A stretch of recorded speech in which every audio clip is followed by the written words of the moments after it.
حسن اللہ یاری کو اپنے اوپر اتنا گھمنڈ تھا کہ کہتا تھا کہ سابقہ 500 سال کے اندر میرے جیسا عالم آیا ہی نہیں.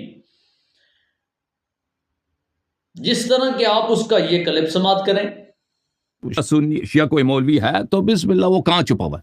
آپ کے پاکستان ہندوستان کے جو شیعہ مولوی حضرات ہیں جن کو کچھ آتا ہے، جن کو وہ بالکل سمجھتے ہیں کہ میری ساری باتیں صحیح ہیں، وہ یہ کہتے ہیں کہ اللہ یاری جیسا مبلغ پچھلے 500 سال میں 1000 سال میں پیدا نہیں ہوا، وہ یہی کہتے ہیں. ٹھیک ہے نا؟ اپنے آپ کو اتنا بڑا علم کا ٹھیکیدار سمجھنے والا جب بندہ ناچیز کے سامنے بیٹھا تو اس حسن اللہ یاری رافضی کو قرآن کی آیت اوپر دیکھ کر پڑھنا بھول گئی، اور وہ بندہ ناچیز کے سامنے اللہ تعالیٰ کے پاک قرآن کے اوپر دیکھ کر قرآن مقدس کی آیت مبارکہ نہ پڑھ سکا. جس طرح کہ یہ کلپ سماعت کریں، یہ دیکھیں. بسم اللہ الرحمن الرحیم. ثم انزل علیکم من بعد الغم امنة نعاسا یغشا طائفة منکم خاموش امنة نعاسا یغشا طائفة منکم وطائفة قد اہمتهم انفسهم یظنون باللہ غیر الحق ظن الجاہلیہ. اس آیت مبارکہ کے اندر پڑھتا ہے ثم انزل علیکم من بعد الغم امنتن.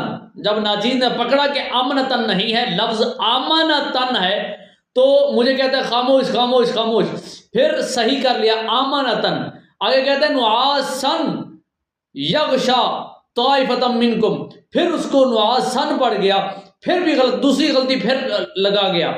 تو جو اتنا بڑا کورا اور جاہل قسم کا بندہ ہے جس کو قرآن مقدس اوپر دیکھ کر صحیح پڑھنا نہیں آتا، جس کے پھندے کے اندر لوگ پھنسے جا رہے ہیں اور لوگوں کو گمراہ کر رہا ہے، یہی بندہ کچھ عرصہ پہلے جب بندہ ناچیز کے سامنے کسی مسئلہ پہ کلام کر رہا تھا تو ناچیز نے اس کو چیلنج دیا کہ بندہ ناچیز نے تیرے مذہب کی کتاب تفسیر قمی سے ایک روایت بیان کی جس کا تجھے جواب نہیں آیا. تفسیر قمی سورۃ التحریم کے اندر حضرت علی بن ابراہیم سے وہ روایت موجود ہے.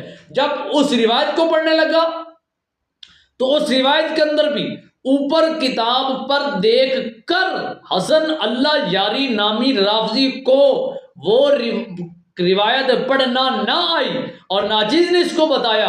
الحمدللہ. اور اس سے معلوم ہوتا ہے کہ حسن اللہ یاری نامی رافضی یہ ایسا کنگال علم ہے، ایسا دجال ہے کہ جس کو اوپر دیکھ کر کتب پڑھنا، کتابیں دین کی احادیث کی پڑھنا تو کجا، اس کو اوپر دیکھ کر قرآن پڑھنا بھی نہیں آتا. اور ایک مناظرے کے اندر بندہ ناچیز سے ہی مجھ سے کلام کر رہا تھا تو کہتا ہے محمد رسول اللہ والذین معه اشداء علی الکفار.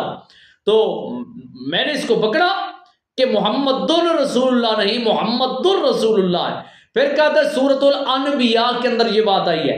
میں نے پھر اس کو پکڑا کہ انبیاء نہیں ہوتا، انبیاء ہوتا ہے. جس کو ایک سادہ لہو ادغام کا قاعدہ نہیں آتا، جس کو اقلاب کا قاعدہ نہیں آتا، ایک سادہ لو جس کو ایک سادہ لو اقلاب کا قاعدہ نہیں آتا، وہ اپنے آپ کو مناظر سمجھتا ہے. اور پھر اس نے بندہ ناچیز کو خود مناظرے کا چیلنج دیا، جس کے اندر اس نے کہا کہ میں نے اس کو پہلے چیلنج ایک موضوع کا دیا تھا. بندہ ناچیز نے کہا تھا کہ مناظرہ اس موضوع پر میں کرنے کا تجھے چیلنج دیتا ہوں کہ رافضی مرتد ہے. میں نے کہا اس مسئلے پہ مجھ سے مناظرہ کر. اس نے کہا کروں گا، لیکن اس شرط پہ کہ غزوہ احد سے فرار کرنے والے صحابہ کافر ہیں یا مسلم، اس موضوع پہ میرے ساتھ مناظرہ کر. اس نے مجھے چیلنج دیا اور ناچیز نے قبول کیا. اللہ رسول کا پاک ایسا فضل، ایسا کرم ہوا جب اس کے چیلنج کردہ مناظرے پر ناچیز نے اس موضوع پر اس کے ساتھ مناظرہ شروع کیا.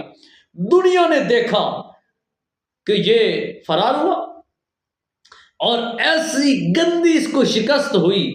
ہمارا کیمرہ اس نے میوٹ کر دیا، ہمارا مائک اس نے بند کر دیا، اور ہمارے جو 10 منٹ کی ٹرن تھی، چونکہ میں اس کے لنک پہ کیا ہوا تھا، تو اس نے مجھے میرے کیمرے میرے مائک کو بند کیا 6 منٹ پر آگے، چونکہ حوالے ایسے آ رہے تھے جو اس کے مذہب کی دھجیاں اڑا رہے تھے، تو اس سے برداشت نہ ہوا اور اس نے مجھے ہٹا دیا اور اپنی ٹانگ بٹان شٹان کار کور کے، اور اس نے بات کو اپنے چیلوں چواٹوں کے سامنے مامے خواہ بننے کی ناکام کوشش کی۔